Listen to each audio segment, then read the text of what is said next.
en tout cas nous serons à vos côtés et dinañ la gën a jàppale monsieur le président loolu laa amoon ci lu may wax je vous remercie. Merci, chers collègues. La liste des orateurs est épuisée. Monsieur le ministre, vous avez la parole.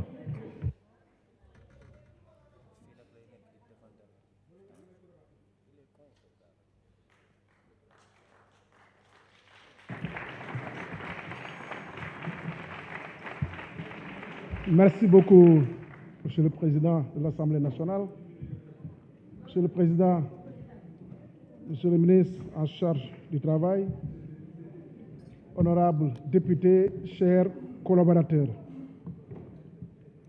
Monsieur le Président, la journée quand même a été une journée assez longue, parce que d'abord le budget du ministère en charge des infrastructures, et maintenant ce projet de loi autorisant la création de la société nationale dénommée Autoroute du Sénégal.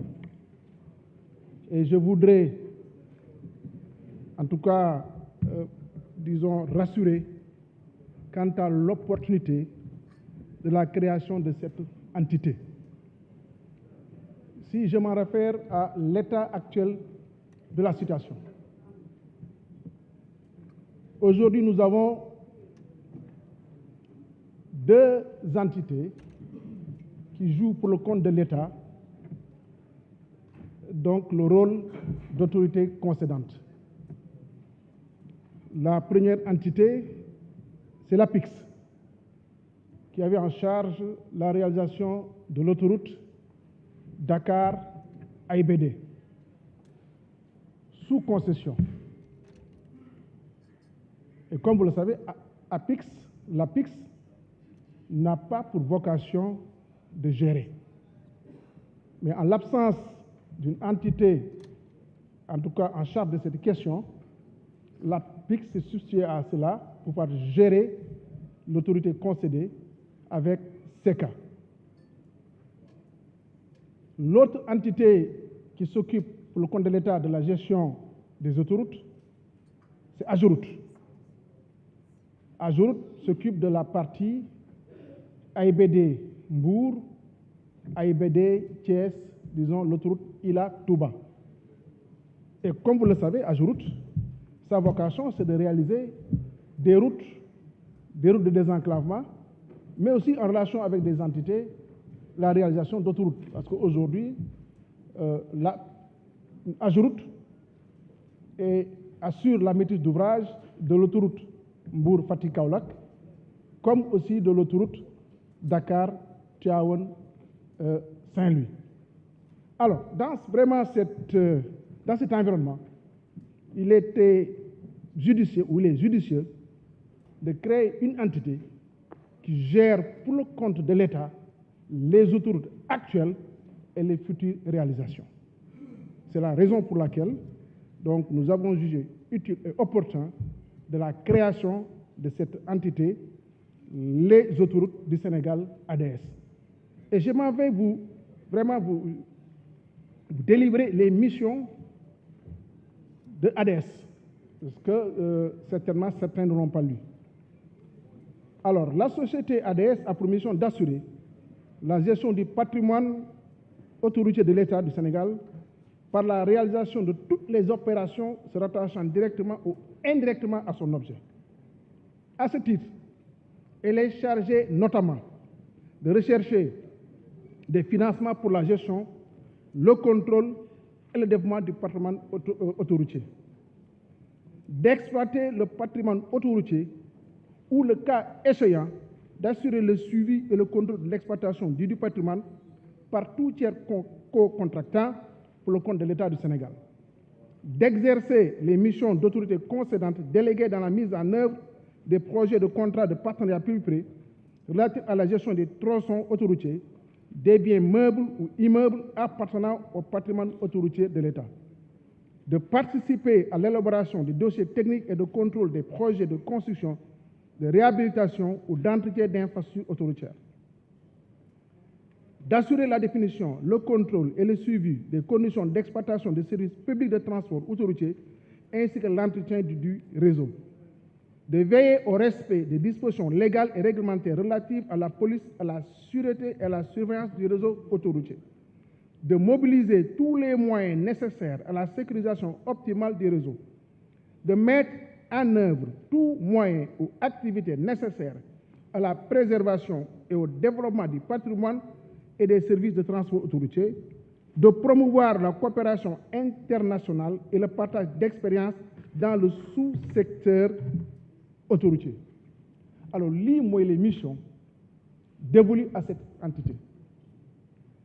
Lii bu paree dans le cadre donc de la nouvelle loi d'orientation dafa am un document, un texte mi ngi ci article 4 bi mu nekk un arrêté du ministre chargé des Finances buy fixer les règles d'organisation et de fonctionnement de la société, donc par rapport donc à un texte, disons à un texte type.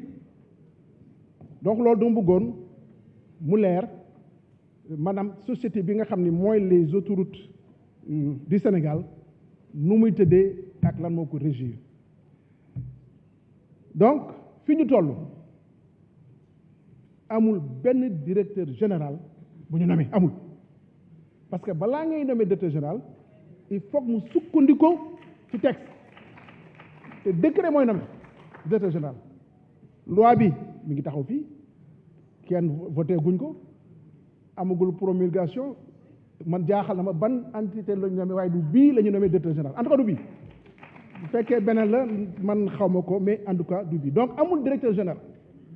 Voilà, donc bu ñu defee nag bu ñu ko voté ba pare ñu promulgué ko, donc su boobaa nag par décret le président de la République mën na nommer le directeur général et puis maintenant nommer le président du conseil d'administration qui aura en charge maintenant un petit peu l'organisation de cette entité.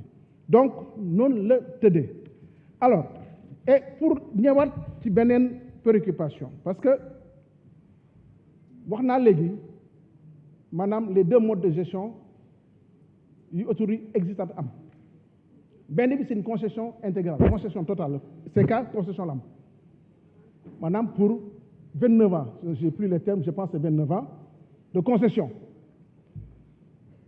État bi donc daf ko joxe concédé ko moom mooy def, mais par contre l'État, parce que normalement je reviens là-dessus, l'État aurait dû dès au départ d'ailleurs créer cette entité, parce qu'on se rappelle disons le premier contrat de concession bu SECA amoon dans le cadre de l'autoroute Dakar AIBD.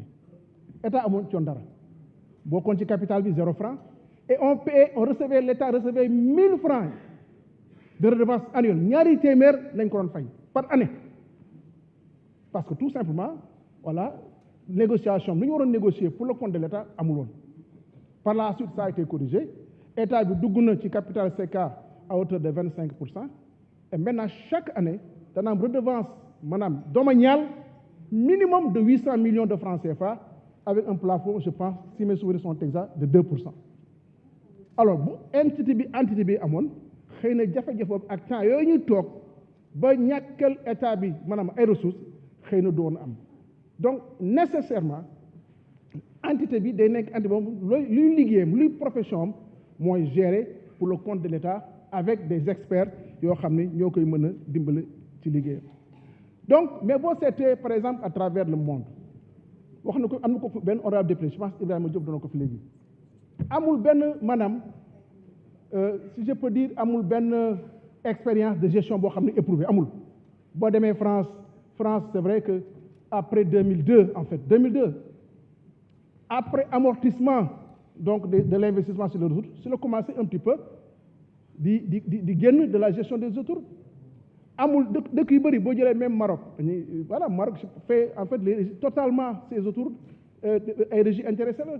Boo demee ay yeneen pays et cetera soit modèle bii la wala dañ koy mixer et cetera, donc amul benn modèle éprouvé de gestion des autoroutes. Ñun en tout cas y a une expérience qui est là, lii entité bi bu ko créé ba commencé dox, donc dana continuer les contrats jusqu'à leur terme et puis maintenant ñu évaluer en fonction donc des résultats pour le compte de l'État, pour l'avantage de l'État, regarder est-ce qu'il faut changer tel mode de gestion ou tel mode de concession, etc.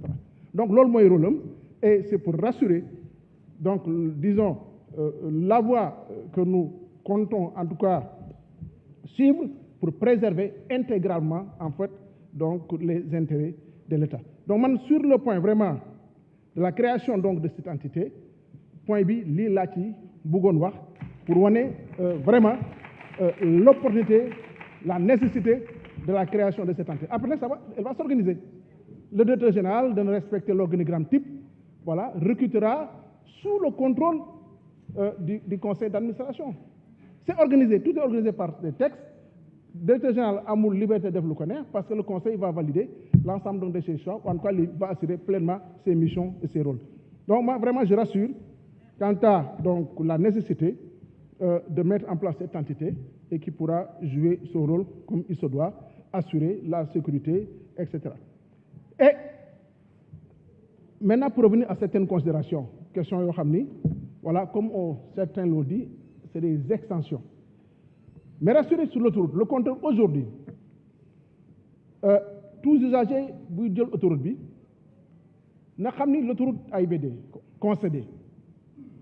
Mais il y a une surveillance par vidéo. C'est surveillé du premier mètre jusqu'au dernier mètre de l'autoroute. Et il y a une brigade de gendarmerie qui est autoroute. Il y a la vidéosurveillance au niveau de l'autoroute. Donc, c'est vraiment surveillé. Et même la partie, de l'autre partie, la partie donc, en régie intéressée, la partie la Touba, il y a des vidéosurveillances donc qui un petit peu contrôlent la circulation au niveau de l'autoroute. Généralement, vous n'avez pas de problème. Automatiquement, il y a les services qui interviennent. D'autant plus que maintenant, même, il y a une même nouvelle brigade de sapeurs-pompiers. Et même, c'est même des brigades qui sont en train d'être créées donc, le long des corridors donc, de l'autoroute. Donc ça, vraiment, sur le contrôle, moi, je pense qu'on est en train de travailler davantage pour renforcer un petit peu la surveillance. Il y a d'autres caméras qui sont en cours d'installation au niveau donc, de l'autoroute. C'est vrai, honorable député Pam Dianko, wax na waxu auto yi panne ci ko autoroute mais tarif yi ñuy pratiquer ci autoroute c'est pour dissuader parce que bu fekkee boo fa paanee wala nga am fa yenn jafe-jafe yi ba c'est gratuit mais bu ëllëgee day nekk dootu nekk autoroute leneen lay nekk alors c'est pour dissuader moo tax les tarifs sont élevés comme ça kuy pratiquer autoroute bi di nga voilà waajaat ko bu baax ni il faut ma xoolal sama oto comme ça voilà yenn panne yi yoo xam ne mën na ñàkk am na panne yoo xam ne mën na ñàkk man mécanicien la xam naa panne yi mën na ñàkk yu mënu ñàkk di nga ko mën a éviter boo jël autoroute. Alors aussi il y a les questions sur bon pêle-mêle un petit peu sur le BRT préoccupation ñu exprimée par rapport aux voies secondaires voie de circulation générale BRT bi alors ñëpp xam nañu BRT bi c'est sur 18 kilomètres fële Gàddaay ba Petersen et que ku xamoon yoon boobule ak encombrement bu ci nekkoon aujourd'hui boo gisee maanaam nu ñu libéré en emprise yi jusqu'à un certain niveau ñu xam ni liggéey bu am solo moo ci amoon am na section yi nag yoo xam dafa xaw a jafe parce que c'était très difficile d'élargir certaines sections moo tax section yooyu en un moment surtout les voies de circulation générale donc section yi dana day xaw a xat mais dans le cadre de l'exploitation du BRT mais la structure Dakar Mobility en charge de l'exploitation donc du BRT dafa jël ay mesures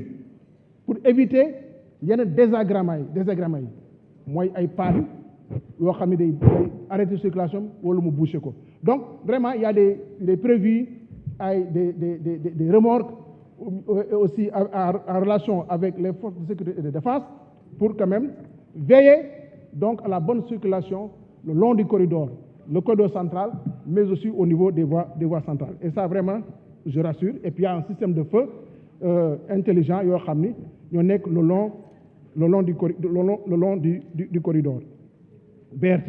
Alors je reviens donc pêle-mêle aussi sur le contrôle routier relativement donc au transport irrégulier.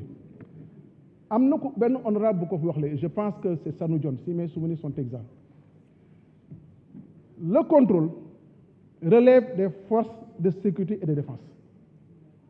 Maintenant, c'est vrai, avec la mise en œuvre de ANASER, il y a des agents assermentés qui accompagnent un petit peu dans le contrôle.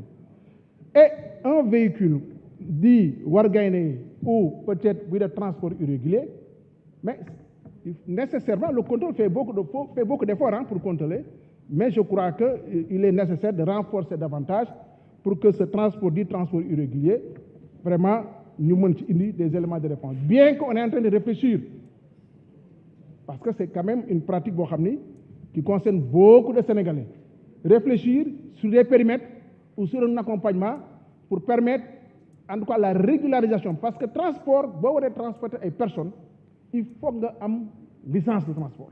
Il faut que l'auto bi nga xam ni moom moo war a transporter aussi mu am ay yenn kayit yoo xam ne ñoo ko war a mën a permettre muy transporter. Alors, mais il faut organiser le secteur. C'est dans la même dynamique avec les tchak-tchak. Il y a un arrêté qui réglemente un petit peu donc la pratique des tchak-tchak. Mais voilà, arrêté aussi, l'application de cet arrêté pose beaucoup de difficultés parce que quand même, l'Union madame respecter comme conditionnalité, les jeunes ne peuvent pas respecter. Mais là, on est en train de voir comment faire un texte, un décret, ce ne sera même plus un arrêté, mais ce sera un décret pour prendre en charge l'exploitation des deux roues. Différencier quoi. Il y a des deux roues, c'est des livreurs de bouffe, la bouffe, moi, ils livrent des pizzas, etc. Nous identifions les. Il y a des deux roues, c'est des coursiers. Nous identifions les. Il y a c'est pour usage personnel. Nous les identifions. Nous avons comme exploitation commerciale, par exemple, transport de personnes, nous devons respecter certaines conditionnalités. Au niveau de Kaolack, c'est vrai, le président ça rentre dans la normalité. Ça se développe maintenant un peu partout à l'échelle nationale et il faut nécessairement que des concertations, moi à Saint-Louis, je l'ai fait, Amna, Kébémer, donc je pense que l'honorable député Lamine Thiam waxoon na ko léegi, comment créer des moments de concertation entre les autres acteurs de transport pour que chacun puisse trouver son périmètre et jouer vraiment sa partition. Parce que quand même, c'est une source qui pourvoit beaucoup d'emplois et jeunes et le ministère aussi travaille pour un petit peu la réglementation de ces deux roues, de ces tchak-tchak. Et aussi, dans le cadre aussi du transport Wargaïné. Alors, il y a aussi mon homonyme honorable député qui est revenu sur la rupture donc de charge au niveau du pont de Rosso. Pont de Rosso, en fait, la question de la rupture de charge était une condition à lever avant que d'ailleurs nous ayons les premiers décaissements. Condition à lever. Et nos deux ministères, ministère en charge des infrastructures du Sénégal et ministère en charge des infrastructures, donc la Mauritanie, nous avons pour que la question de la rupture de charge soit levée. Ben qu'on lever, le travail est commencé. Parce que c'est le premier décaissement. Et maintenant, quand les travaux du pont seront terminés, ça a pris du retard. Naturellement, la question de la rupture de charge sera définitivement réglée parce que toutes les conditions sont posées pour qu'aucun problème ne se pose plus à ce niveau. Alors, il a été question aussi de beaucoup de sollicitations pour Tali. Wax nañ ko légui. État bi def na lu bari ci Tali. Digënté 2012 jusqu'en 2022. 2023. 2024, il y a le PSD en cours, 2800 km de route. PCZA, plus de 300 km. PDASAM, plus de 400 km environ. Ça fait plus de 3000 et plus de km. Sur les 2 ans, 3 ans à venir, mais ça ne se limite pas là. Puisque la demande, mais elle est énorme. C'est des milliers et des milliers de kilomètres. Si nous regardons où nous sommes et où nous sommes, mais le bari des na. Je parlais tantôt, par exemple, de Rufisque. Rufisque, on va faire un programme spécial qui va prendre en charge toute la problématique, donc la voirie au niveau de Rufisque.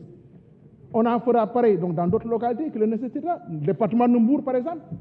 Ouais. Donc, ça, c'est des programmes qui vont venir compléter ces programmes en cours et assurer davantage aussi le désenclavement à l'échelle nationale. Il y a beaucoup de routes ou beaucoup de sections qui sont en charge dans le cadre du PSD, mais nous sommes en charge dans le PSD2. Parce que dans le PSD2, le ministre des Finances, on l'a sollicité pour nous avoir une couverture en autorisation d'engagement pour prendre en charge certains axes dans le cadre du PSD. Nous trouvons que PSD2, mais aussi nous sommes en train avec Azure, parce que Azure a toutes les informations dans ces bases de données pour une programmation de notre programme spécial de désenclavement qui va davantage nous permettre d'améliorer la mobilité à l'échelle nationale. Et beaucoup de ces axes demandés, je ne peux pas revenir en détail sur chaque axe demandé, seront pris en charge dans ces programmes à venir. La réhabilitation des pistes de production, c'est vrai, dans le cadre des programmes, que ce soit le PUDC, que ce soit le PUMA, et même les pistes réalisées un petit peu avec Azurut, et même le FERA qui en réalise, il y a le FERA en réalise. Maintenant, l'orientation, c'est de faire des routes ou des pistes gabarit routier. Si on fait des pistes gabarit routier, il est plus facile après de mettre du goudron dessus. Mais si on fait des pistes sur voilà, 2 ans, 3 ans, pour que l'événement soit c'est pas bon. Maintenant, l'orientation, c'est vraiment Foligny-Djemi. Et même la mise en œuvre d'autres techniques. Le probase, je pense au département de Gossas, Ourour, il y a les 14 km de Ourour, c'est en probase, qui coûte moins cher que les routes goudronnées classiques, normes UEMOA, mais qui sont beaucoup plus améliorées que les pistes et qui durent beaucoup plus parce que c'est 10 ans à peu près.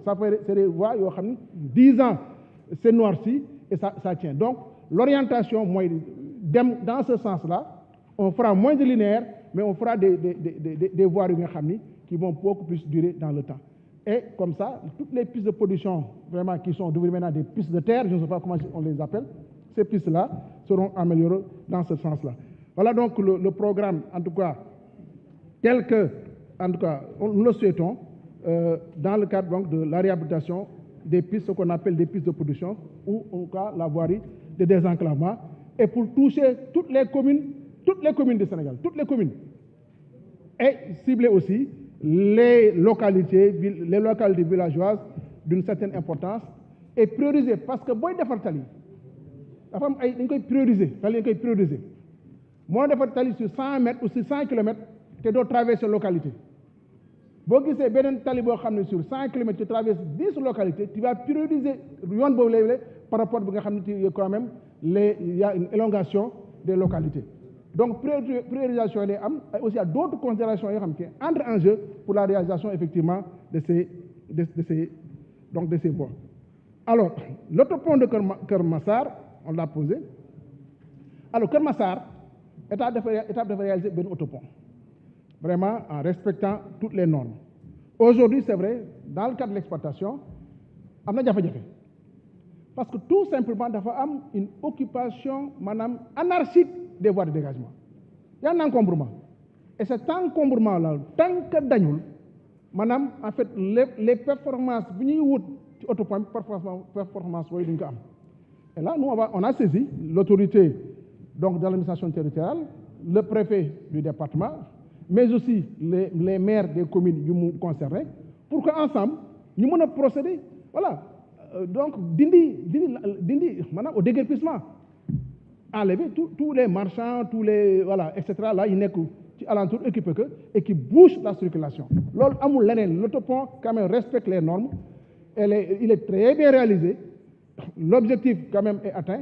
Mais c'est les externalités, négatives là, qui plombent un petit peu ce que nous recherchons comme performance autour donc, de cet autopont. Mais avec les autorités communales et les autorités d'administration territoriale, naturellement, nous allons pouvoir pousser pour dégager un petit peu voilà, les voies qui encombrent. Pour la route Sénéba-Ziguinchor, bon, il y a l'honorable député d'Afrique qui l'a posé. C'est vrai, cette voie tourne en retard. Parce que la route Sénéba-Ziguinchor, une PAC, elle est financée dans le cadre du Sénégal avec la coopération, la Banque africaine de développement. Ça a pris beaucoup de retard parce qu'il y avait des recours, etc. Mais aujourd'hui, les travaux vraiment progressent très bien. D'ailleurs, c'est dans ce cadre que Bunkiling donc, va bénéficier donc, de la voirie intérieure. Je pense qu'il y a globalement 8 km dans le département. Et aujourd'hui, les travaux progressent relativement bien. Et nous veillons à ce que l'entreprise ou les entreprises qui sont dans ces différents lots puissent accélérer les travaux de réalisation de bunkering, donc de la route Essenova-Ziguinchor. Le pont de Temento, je pense qu'il y a l'honorable député qui l'a posé, c'était un engagement du chef de l'État, et même, c'est un engagement du chef de l'État, pour réaliser le pont Ballo Moussa Dafé de Temento. C'est vrai, il y avait une difficulté, puisque quand le président s'engageait, donc nos services n'avaient pas des informations complémentaires par rapport au linéaire point de vue. Au départ, on était parti sur 350 mètres. Finalement, en fait, c'est sur quasiment 2 km. Alors, résultat des courses, les coûts vont augmenter. Mais le président a réaffirmé sa disponibilité et effectivement a validé le projet de réalisation de ce pont Ballo Moussa Dafé, avec un coût qui va coûter un peu cher parce que ça va dépasser les 80-90 milliards de francs CFA. Alors qu'au départ, on était parti sur la barre de 50 milliards. Alors, retard et en fait un petit peu les va-et-vient avec le bailleur et les spécifications techniques, parce qu'à un moment, on discutait sur la hauteur du pont, est-ce qu'il faut le mettre sous hauteur tirant d'air à peu près de 29 mètres, ou bien est-ce qu'il ne faut pas le descendre à 20 mètres, etc. Finalement, les équipes se sont entendues avec l'ANAM, Azur et ANAM, pour que la hauteur du tirant ne dépasse pas les 20 mètres, et en tout cas, essayer rapidement de finaliser le dossier de financement de ce pont Ballo Moussa Dafé, Monsieur le Président de la République m'a engagé pour DEFCE.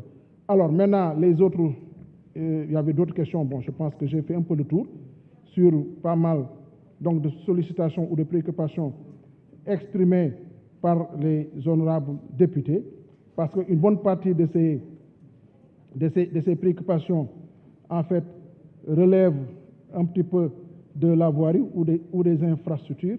Je pense avoir fait un petit peu le tour. Donc, c'est les éléments de réponse que je voulais apporter par rapport donc, à ces préoccupations. Je pense pouvoir peut-être m'en arrêter là. Je pense m'en arrêter là. Bon, il y a Pam Dianko qui a parlé des pontons de Dionewar et de famille, ça sera réalisé. C'est PSE en charge. C'est programmé, ça sera réalisé. Voilà, donc, Kokula Bougon Yok, donc, etc. Donc, encore une fois, je vous remercie de votre aimable attention. Merci beaucoup, Monsieur le Président. Merci, Monsieur le Ministre.